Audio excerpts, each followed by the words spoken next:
오늘은 에베소서 2장의 말씀으로 여러분의 십자가는 짐입니까? 라는 주제로 말씀 선포합니다. 저는 대학교를 이제 건축과를 전공을 했어요. 근데 이 건축과를 다니면서 대학교를 이렇게 다니면서도 제가 아는 사장님이 한 분 계셨어요. 작은 인테리어 회사였었는데 이 과제나 뭐 시험 같은 게 없을 때 또 방학 때마다 이제 그 회사에 가가지고 계속해서 일을 하게 되었어요. 그래서인지 약간 좀 세상의 맛이랄까요? 그러한 기쁨들을 조금 빨리 알았던 것 같아요. 뭐 돈도 월급 받으니까 돈도 있었겠다. 또 막 회사에서 명함도 하나 파줬어요. 한환대리 이렇게 해가지고. 그래서 명함도 있었겠다. 또 막 이렇게 차도 있었겠다. 막 세상 그 누구보다 막 열심히 놀고 막 즐기고 했었던 때가 아마 그때가 아닌가 싶어요. 그러다가 정말 우연한 기회로 또 이 하나님의 그 한량없는 은혜로 저의 인생이 완전히 뒤바뀌게 되었죠. 하나님의 말씀을 더욱더 깊게 알고 싶었고 또 하나님께 나의 삶을 드리기로 이제 작정을 하였습니다. 그래서 이 모든 것을 버리고 신대원에 이제 들어가게 되었어요. 막 공부도 하고 기도도 열심히 하고 훈련 받는 그런 상황 가운데서 막 이렇게 있다가 오랜만에 제 그 세상 친구들을 만나게 되었어요. 만나게 됐는데 뭐 다른 친구들은 막 취업을 해가지고 뭐 일도 하고 뭐 돈도 벌고 막 이 친구들이 이렇게 막 모인 자리에서는 뭐 또 뭐 회사가 어떠니 뭐 자기가 맡는 뭐 프로젝트가 어떠니 뭐 월급은 어떻게 받니 막 이러면서 막 자기들끼리 막 이렇게 이야기를 하는 거예요. 그 옆에서 저는 이제 이렇게 앉아가지고 칼빈이 막 이러고 있었고 막 이렇게 멀뚱멀뚱 이렇게 쳐다보고 있는 상황 가운데서 되게 소외감이 들더라고요. 막 그 중에서 저를 되게 힘들게 하는 것이 하나 있었어요. 바로 이 친구들한테 얻어먹어야 한다는 거였습니다. 이제 뭐 제가 모아둔 돈이라든지 막 그런 것들 다 뭐 학비로 들어가고 또 이렇게 공부만 하던 이런 신학생이었으니까 뭐 돈이 없잖아요. 그래가지고 얻어먹기에 되게 일쑤였었거든요. 그러다가 이제 뭐 돈이 조금 생기고 나서 이들에게 이제 보답하고자 야 오랜만에 밥 한 끼 같이 먹자라고 하면은 내가 지금 회사가 늦게 끝나가지고 뭐 야근이 어쩌고 뭐 어디 외근 나갔네 어쩌네 막 이러면서 이렇게 막 만날 수 있는 기회도 없어지고 막 이러는 거예요. 그래서 참 그런 것들을 통해서 되게 제가 많이 작아짐을 느꼈었습니다. 그 가운데서 친구들이 저한테 막 종종 이런 얘기를 또 막 하는 거예요. 아까 뭐 담임 목사님도 오전에 말씀하셨는데 막 제 친구들도 이렇게 얘기를 합니다. 야 그렇게 힘들고 막 이것저것 다 포기할 것도 많고 그런데 뭐하러 목사 되려고 이렇게 힘들게 그러고 있냐. 너는 아직 젊으니까 그냥 다시 돌아와라.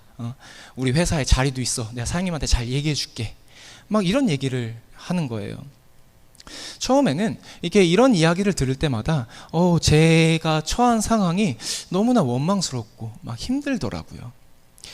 내가 무슨 부귀영화를 누리려고 이러고 사나, 내가 뭐하고 이러고 있나, 이렇게 하나님을 원망하던 그러한 시기가 계속해서 이어졌었습니다. 그 가운데서 또 하나님이 나를 버리신 건가, 내가 뭘 그렇게 잘못했다고 나한테 이렇게 힘든 그런 삶을 살게 하시나.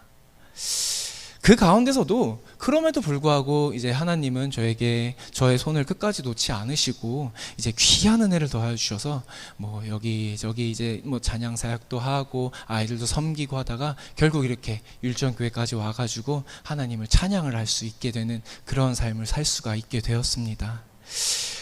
여러분들은 삶을 살아나가면서 이 하나님을 믿는 그 하나님의 자녀로서의 삶을 후회해 보신 적이 있으십니까?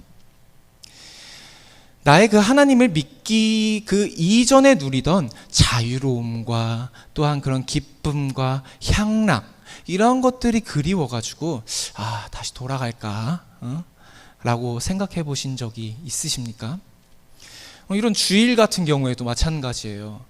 날씨 뭐 오늘 덥긴 했었지만 또 놀러도 가야 되고 또 저녁에는 또 쉬기도 해야 되고 내일 일 가야 되니까 막 그러고 있는데 또 새벽 예배도 나와야 하는데 막 이러한 것들, 그런 것들 때문에 어떻게 후회해 보신 적이 있으십니까?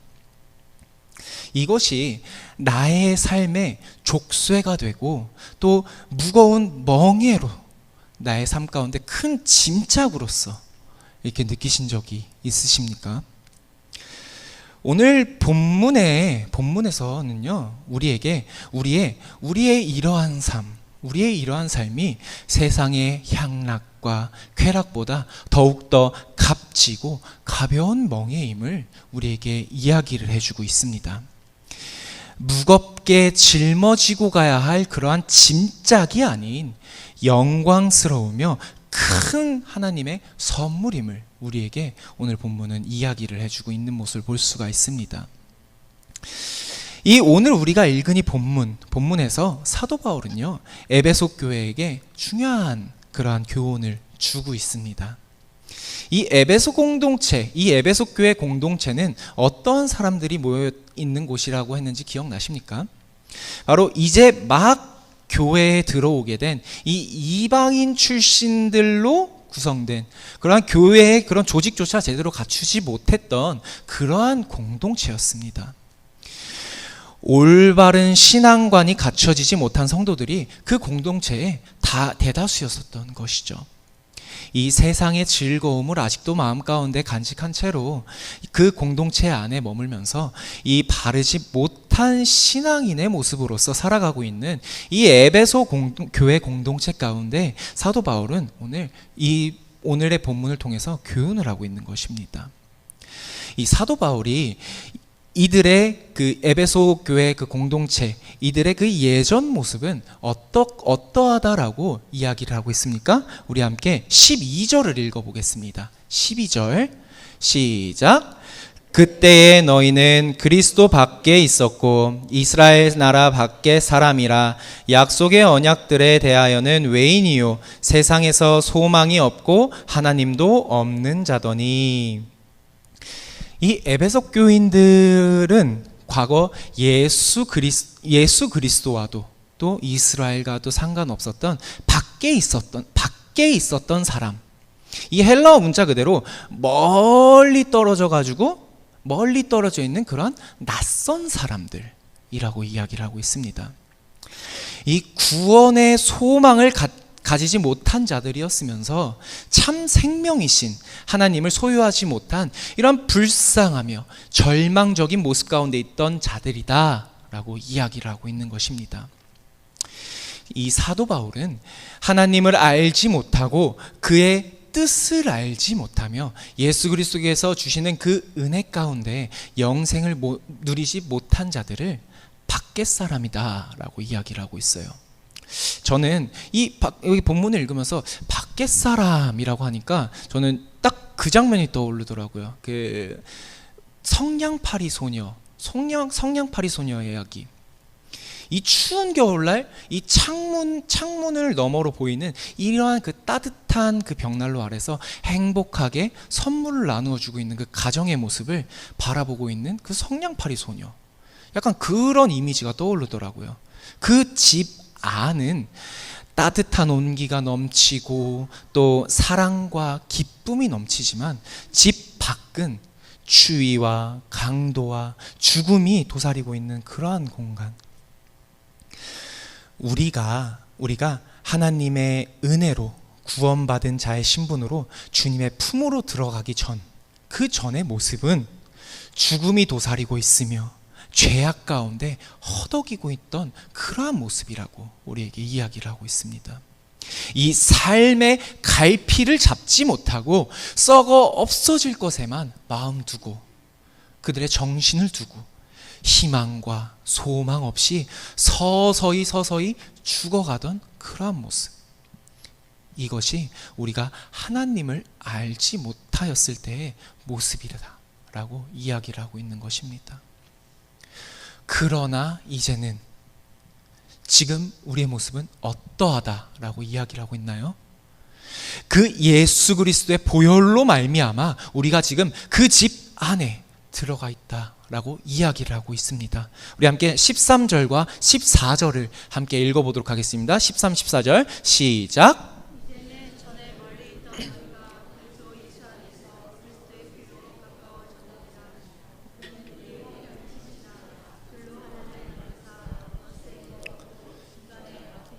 자기 육체로 허시고. 아멘.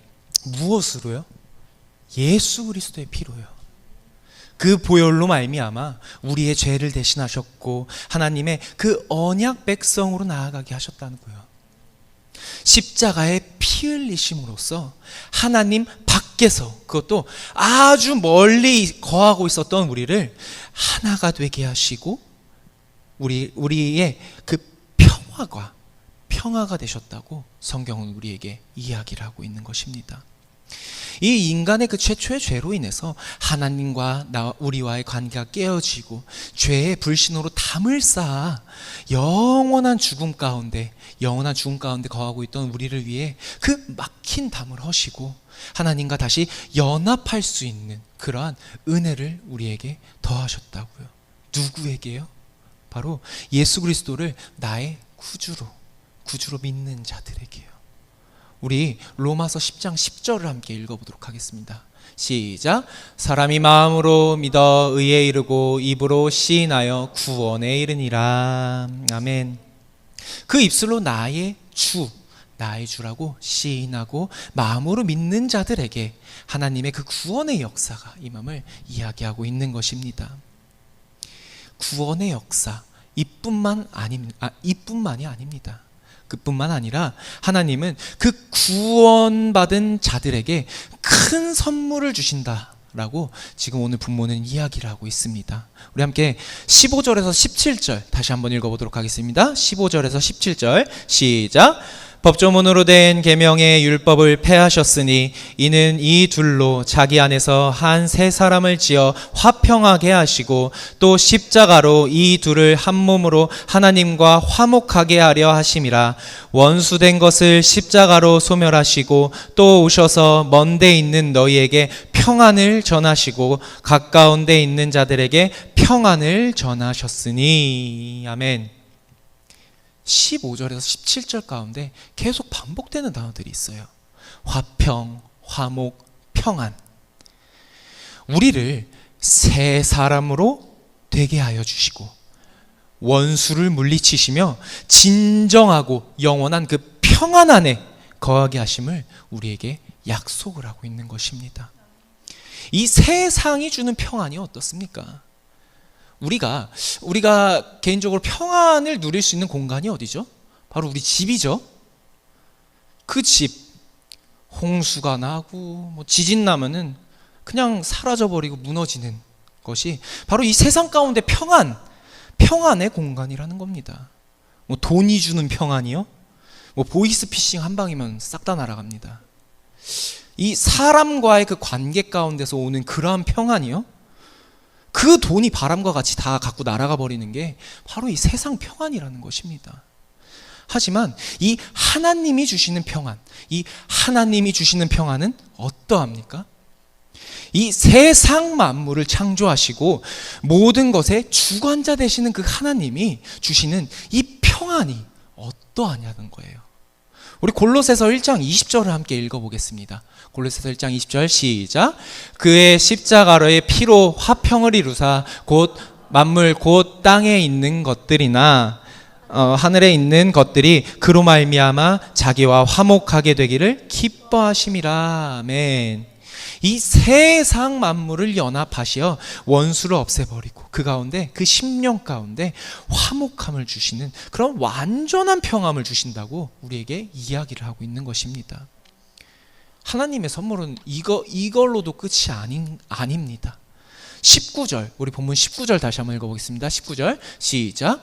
그러므로 이제부터 너희는 외인도 아니요 나그네도 아니요 오직 성도들과 동일한 시민이요 하나님의 권속이라. 아멘.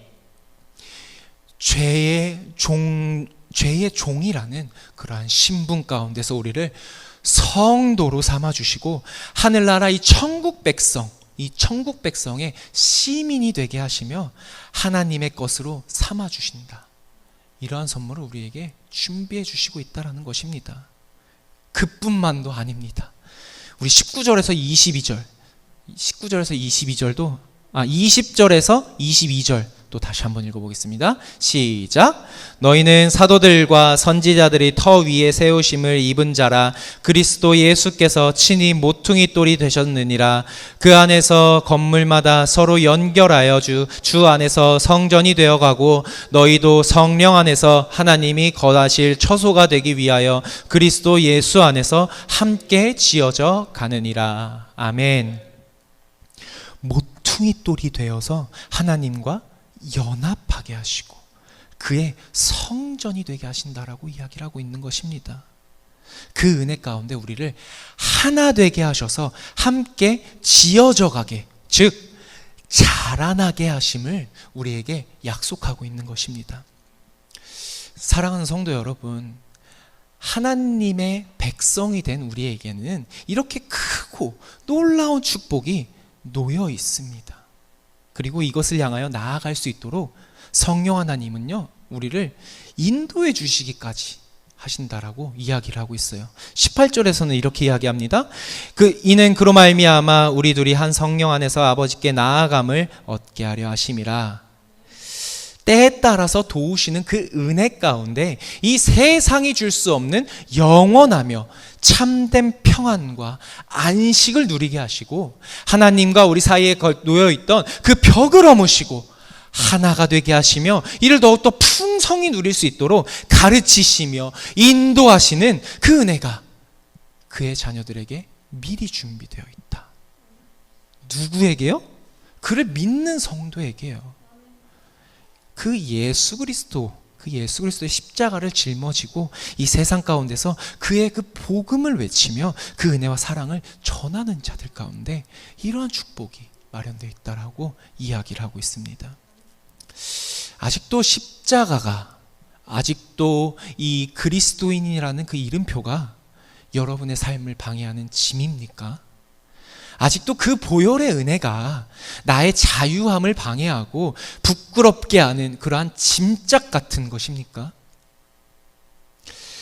이 세상에 더럽고 추악하며 무거운 짐을 짊어지고 사는 것이 아니라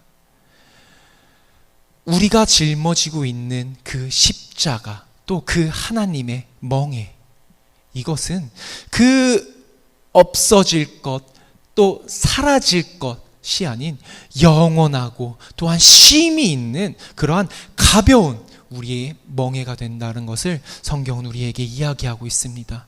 그 참된 쉼 가운데 이것을 누리게 하시겠다라고 약속하시는 그 신실한 하나님의 약속, 이 크고 놀라운 은혜를 받은 자들이 바로 하나님을 나의 구주로 영접하고 그 삶을 변화시킨 자들, 즉 우리에게 주어진 축복이라는 것입니다.